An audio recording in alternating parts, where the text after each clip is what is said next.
এটা হলো জমির পরিমাণ ধান পাট। উৎপাদন সম্ভাবনা রেখা অঙ্কন করতে গেলে দ্রব্য লাগবে দুইটা। উৎপাদন সম্ভাবনা রেখার বৈশিষ্ট্য হলো দ্রব্য দুটো থাকতে হবে, একটা লম্ব ধরতে হবে, একটা ভূমি ধরতে হবে। তাহলে আমরা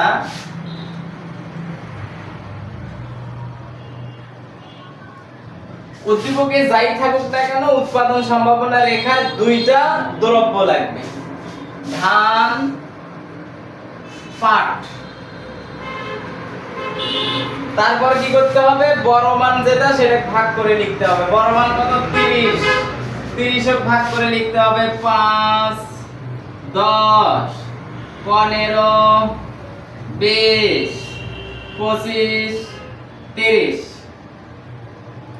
25 20 15 10 5 5 10 15 20 25 30 এইটা 32। তাহলে 5 10 15 20 25 30। আচ্ছা, ভাগ করলাম। তারপরে কি করতে হবে, পাট যখন 0 ধান তখন 30, পাটের এই যে 0 0 30 এ বিন্দু। তারপরে কি পাটের 15, পাটের 15, ধানের 20, পাটের 25, ধানের 20,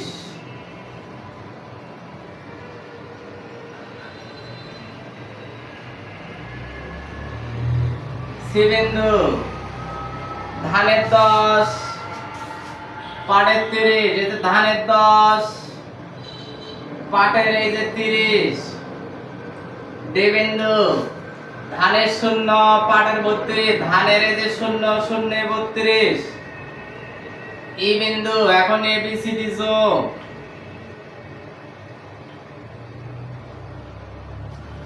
এইটা হচ্ছে উৎপাদন সম্ভাবনা রেখা অঙ্কন করার নিয়ম। এখন আমরা জানি উদ্দীপক থেকে সরাসরি রেখা অঙ্কন করলে ব্যাখ্যা দিতে হয়, তাই ব্যাখ্যাটা সুন্দর করে শোনো। লম্ব অক্ষে ধান, ভূমি অক্ষে পাট ধরা হয়েছে। ধান পাট যখন 0 ধান তখন 30, প্রাপ্ত বিন্দু এ।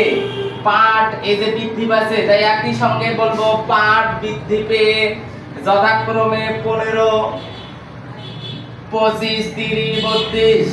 তখন ধান হ্রাস পেয়ে 25 20 10 0। প্রাপ্ত বিন্দু বি সি ডি ই। বিন্দুগুলো একটার সাথে একটা লাগিয়ে দেওয়ার নাম যোগ। বিন্দুগুলো যোগ করে যে রেখা পাওয়া যায় এটার নাম উৎপাদন সম্ভাবনা